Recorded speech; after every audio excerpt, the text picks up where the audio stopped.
दोस्तों, क्या आपको कभी ऐसा महसूस हुआ है कि कोई आपको देख रहा हो, जैसे आपके पीछे कोई खड़ा हो, लेकिन जब आप मुड़कर देखते तो वहाँ कुछ नहीं होता। ये कहानी हमें सेंड की है अनन्या नाम की एक लड़की। आगे की कहानी में उसी के शब्दों में आपको सुनाने जा रहा हूँ। आप इसे ज़रूर सुनिए अनन्या के शब्दों में। मैं अनन्या, और मैं जो कहानी आपको सुनाने जा रही हूँ वो मेरे साथ सच में हुई थी। अगर आप कमज़ोर दिल के हैं तो इस वीडियो को अकेले मत देखिए। ये कहानी मेरी शादी से शुरू होती है। मैं और आदित्य कॉलेज टाइम से एक दूसरे को जानते थे। शादी के लिए हमने एक खूबसूरत चर्च चुना जो शहर से थोड़ा बाहर था। जगह तो बहुत सुंदर थी, लेकिन वहाँ जाने के बाद मुझे अजीब सा एहसास होने लगा। बार बार लगता जैसे मुझे कोई देख रहा हो। मैंने इसे इग्नोर किया, लेकिन अंदर ही अंदर कुछ सही नहीं लग रहा था। शादी के बाद हम चर्च के पास ही एक होटल में रुके। रात को नींद नहीं आ रही थी तो मैंने अपनी फ्रेंड को कॉल किया, लेकिन उसने फ़ोन नहीं उठाया। आदित्य गहरी नींद में था और मैं छत को घूर रही थी। तभी अचानक मुझे महसूस हुआ कि कमरे के कोने में कोई खड़ा है। मैंने घबरा कर उस तरफ देखा, लेकिन वहाँ कोई नहीं था, कुछ भी नहीं था। मेरी नज़र शीशे पर पड़ी और मैं सन्न रह गई। शीशे में मुझे एक दुल्हन दिखाई दी, सफ़ेद गाउन में। उसकी आंखें लाल और चेहरा गुस्से से भरा हुआ था। मैं जोर से चीखी, जिससे आदित्य जाग गया। उसने मुझसे पूछा, क्या हुआ अनन्या? मैंने कांपती हुई शीशे की तरफ इशारा किया, लेकिन अब वहाँ कुछ नहीं था। आदित्य ने कहा, तुम थक गई हो, रिलैक्स करो और सो जाओ। मैंने मन ही मन सोचा, क्या सच में थकान की वजह से मैं ऐसा देख रही हूँ? लेकिन दिल मानने को तैयार नहीं था। अगली सुबह मैंने होटल के वेटर से चर्च के बारे में पूछा। उसने पहले तो टालने की कोशिश की, लेकिन फिर धीरे धीरे उसने मुझे सारी चीज़ें बताना शुरू की। उसने कहा, मैडम ये चर्च हॉन्टेड है, यहाँ एक दुल्हन की आत्मा रहती है। मेरे रोंगटे खड़े हो गए। मैंने उससे और पूछा तो उसने बताया, कई साल पहले यहाँ एक लड़की की शादी थी, लेकिन उसका दूल्हा उसे छोड़कर भाग गया। उस सदमे में उसने खुद को चर्च में खुद फांसी लगा ली। तब से उसकी आत्मा यहाँ भटक रही है। मैंने ये सब आदित्य को बताया, लेकिन उसने मेरा मजाक उड़ा दिया। अनन्या, तुम हॉरर मूवीज़ बहुत देखती हो, तुम 21वीं सदी की पढ़ी लिखी लड़की हो, ऐसे भूत प्रेत की बातों में कैसे बिलीव कर सकती हो? मैं चुप रह गई, लेकिन अंदर से बेचैनी बढ़ती जा रही थी। तीसरी रात कुछ अजीब होने लगा। आदित्य बेचैन था। उसने कहा, मुझे अजीब लग रहा है, ऐसा लग रहा है जैसे कोई मेरे अंदर आने की कोशिश कर रहा है। पहले तो मुझे लगा कि वो भी मजाक कर रहा है, जैसे उसने मेरा मजाक उड़ाया था, तो मैंने भी उसे चिढ़ाया।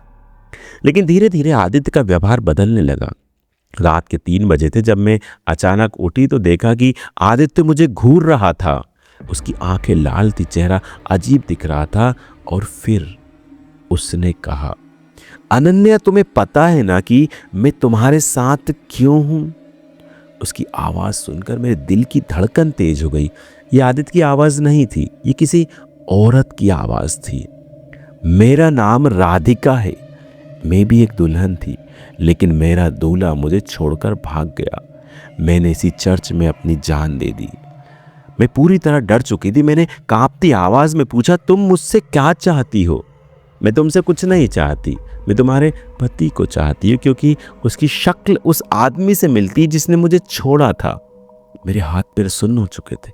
मैं समझ गई थी कि आदित्य को किसी आत्मा ने अपने कब्जे में ले लिया था। आदित्य की आंखों में अब वो प्यार नहीं, बल्कि एक गहरी नफरत थी। वो मुझे घूर रहा था, लेकिन उसकी आंखें मेरी नहीं, किसी औरत की लग रही थी।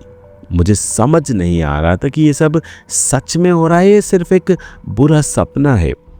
लेकिन जब उसने मेरे हाथ को इतनी जोर से पकड़ा कि मेरे नाखून तक गड़ गए, तब एहसास हुआ ये सपना नहीं, हकीकत था। राधिका, प्लीज़ आदित्य को छोड़ दो, मैंने कांपती हुई आवाज़ में कहा। उसने ठहाका लगाया। मैंने भी अपने दूल्हे से ऐसे ही कहा था, लेकिन उसने मेरी नहीं सुनी, और अब तुम्हारी सुनने वाली भी कोई भी नहीं है। मुझे समझ आ गया था कि ये आत्मा आदित्य को छोड़ने वाली नहीं थी। अगर मुझे उसे बचाना थे तो मुझे कुछ करना होगा, लेकिन मैं करूं तो क्या करूं?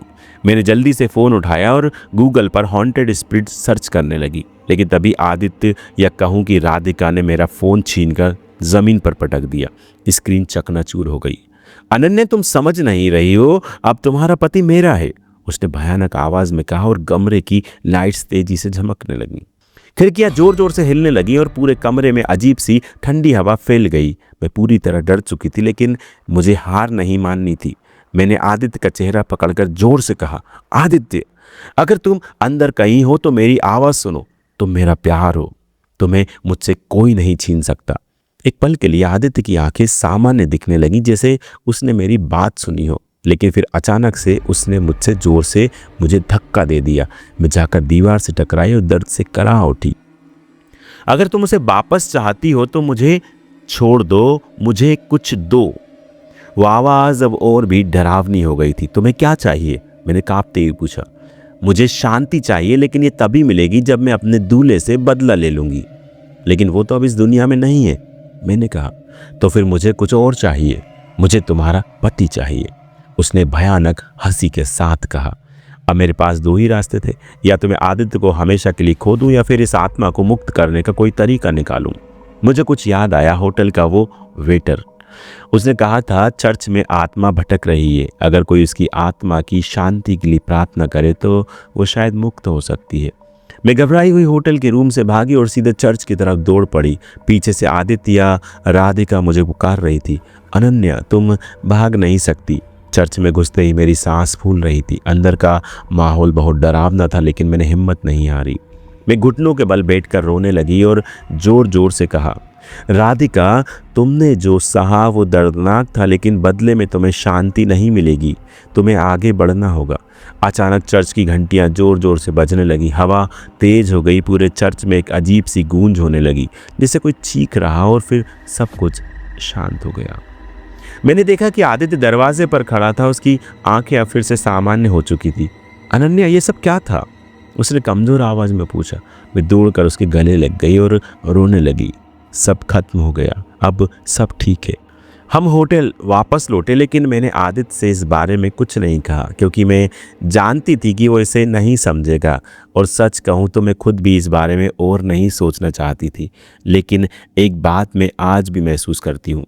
कभी कभी जब रात को मैं शीशे में देखती हूँ तो ऐसा लगता है जैसे कोई मुझे घूर रहा हो, और शायद वो अब भी वहीं पर कहीं पर है। दोस्तों, कैसी लगी आपको ये डरावनी और भूतिया कहानी? हमें कमेंट करके ज़रूर बताएं। इस तरह की और भी कहानियों को देखने के लिए हमारे चैनल को सब्सक्राइब करके घंटी ज़रूर दबाएं।